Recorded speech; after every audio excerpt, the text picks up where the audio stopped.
Welcome to the Disruptive Dialogue, where we foster conversations that help rethink the narratives of negative stereotypes and innovate change for our communities, our cities, and our nation. My name is Thomas Cotton, and I'm your host. And today we're going to talk about the purpose in my passion. A lot of times I talk about different stories of people who come and they've overcome the barriers in their life, and they're able to show and prove that there is redemption for life. But I want to talk a little bit about my passion and my purpose. Years ago, many years ago, I had no passion, no purpose. All I knew was to follow what other people did in life and try to find a way to make it work.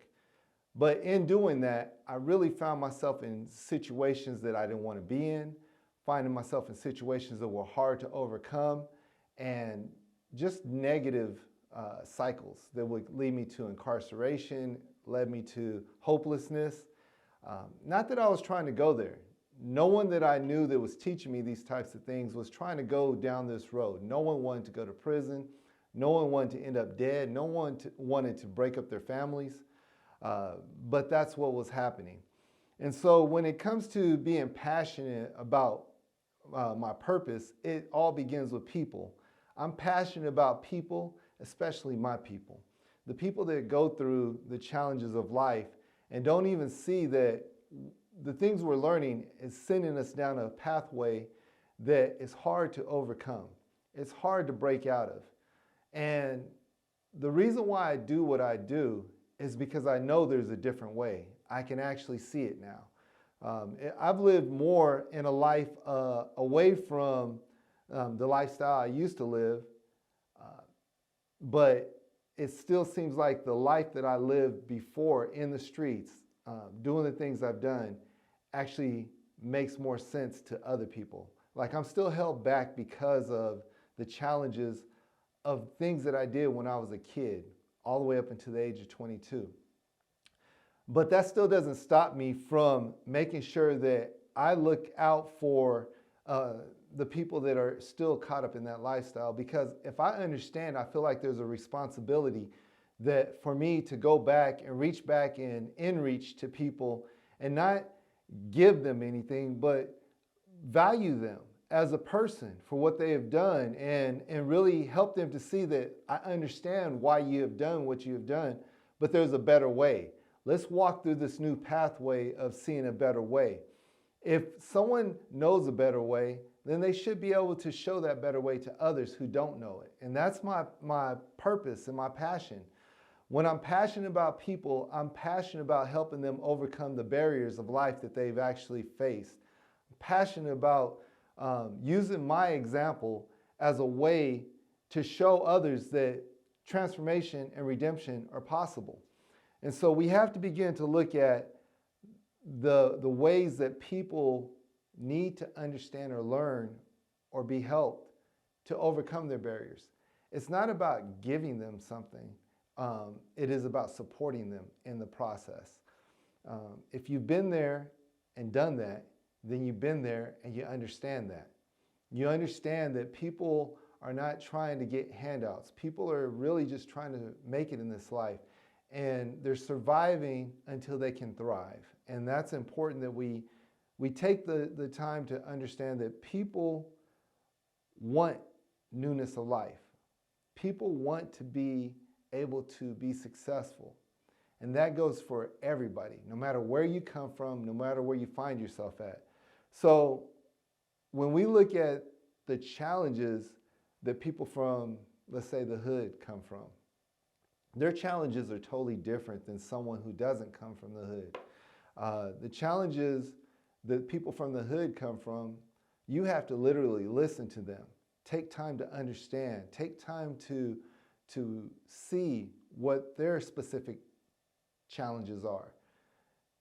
And one of the bigger challenges than that is people don't take the time to understand what this individual is going through, what their personal challenges are, their personal trauma, their personal connection to the streets, the daily grind to just try to eat and get the right things. And it's not making an excuse for them, but there is a point where I do understand. Getting time to talk to somebody who comes out of jail or prison. And even though the opportunities are there, there's still this mental challenge that they have to overcome in order to engage life differently. And so we have to begin to take the time to understand what people are going through. And the more I begin to interact with people, the thousands of people that I've been able to interact that have these different type of barriers and challenges, it fuels my purpose and my passion. When I think about people and the value, just the idea that everybody that I come across has something to offer in life changes my whole perspective on how I engage them. I'm no longer looking at the things they used to do. I'm not looking at what got them to the place where they're at. I'm looking at the person and saying there's value in you. There's a value in you that if someone is able to coach you up or walk you through and help you elevate your mindset, that you can actually do the things that you truly desire to do. Because it's hard to find people out there who desire to do wrong. It's hard to find people out there who are just trying to do negative things or wreck their life. That's not what you're going to find. What you're going to find people that are hurting, that just want to figure this life out. And the more pain that they find themselves in, the harder it is to see a clear vision for their life. We often talk about how hurt people hurt people. And this is hurt people hurting themselves. And in the hurt that they find themselves in and their hurt that they're putting themselves through, obviously one of the outcomes is going to be they're going to hurt others. And so we have to find a way where we're not looking at hurt people hurting people or hurting themselves, but we're looking at hurt people being healed, hurt people moving things along in life. The resiliency that they have to show, the tenacity that they have to show, the grit that they have to show just to make it every single day in the life they're in. That same grit, that same mindset, that same tenacity can be utilized to move forward if they have a new pathway. But if there's no new pathway, and the only pathway that we see for individuals in life is them having to grit and grind it out, they're going to keep going on the grit and grind that they currently are on. And so when we think about the disruptive dialogue, we want to disrupt the current dialogue that there's no hope for people. There's hope for everybody. There's hope for individuals who find themselves in what they consider hopeless situations. We just have to have enough hope and compassion to be able to engage people. So it's not just about having passion of doing this type of work. It's about having the compassion to reach in to help. When I first started this work, it was 20-something years ago, over 25 years ago. I found myself in prison watching people get out of prison with no clue on how to do it. And I was fortunate enough to be a part of a program that began to teach me what it looked like to change and transform my life. That program gave me enough to see myself in a different way. That mixed with my faith, that mixed with my new perspective on life, helped me begin to develop clear structure to my life. And I began to share this structure with people and individuals who are transitioning out of prison while I was in prison. And the one thing about having that kind of engagement or understanding is that everybody that I met wanted to get out and do something new. They just didn't know how to. And so if we can create a system that will allow people to get out of prison the right way, and that structure was there, I believe people will be more successful than returning back to prison. And so we got to begin to see that people are people. We make mistakes, every single one of us. And we can look down on somebody or we can lift people up. We can't do both. And so we got to begin to say, you know, what's the value of a person's life? If we begin to see the value of that person's life, then we don't take time to have to research this person's life. We can see it. We can talk to them. We know that there's a need. And if we know a need, we see the need, meet the need. And so I'm the type of person that refuses to give up my dream of seeing changes in people, in our communities, in our nation, that the people that society thinks we can throw away, those are the most valuable people out there.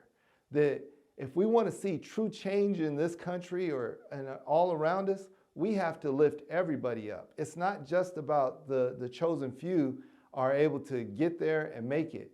Everybody doesn't have the same pathway. You can't knock someone's pathway. Just because someone has a head start in life and they've done well with their head start, we can't look down on them and say, well, you should do whatever it is. We should look at people and understand that they also, no matter where they start, if they start 20 minutes behind in a race, that person has to work twice as hard. But we should support those people. We should support them in the change and transformation that they're looking to make in life. We shouldn't just look at them and say, well, you made bad decisions, and because of that, you should be punished. And then throughout life, continue to punish them by having this trail of paper or felony or whatever that prevents them to move forward. So now not only do they start 20 minutes behind in the race, they also have to overcome the new barriers that are put in their life. And again, we all make mistakes. What if your mistake was a barrier that kept you from enhancing your life and moving forward? That would be hard. That would be really hard. And so what I want us to do in this series of disruptive dialogue in this season is we want to begin to look back. We want to look back and see how things work out and how they were growing up. We want to see things like my life. I'm going to share my life, and I'm going to bring on a co-host that will be here for these eight weeks for this series. And I want to make sure that we have time to discuss what it looks like from going back to the way things are, to some of the bigger challenges, but showing that there's hope and a new way. And we're going to talk about that new way coming up, because that's the new direction that I'm heading with the podcast, with all the work that I do. There's a new way and a new day coming. So with that, we're going to talk about in episode 2, back in the day.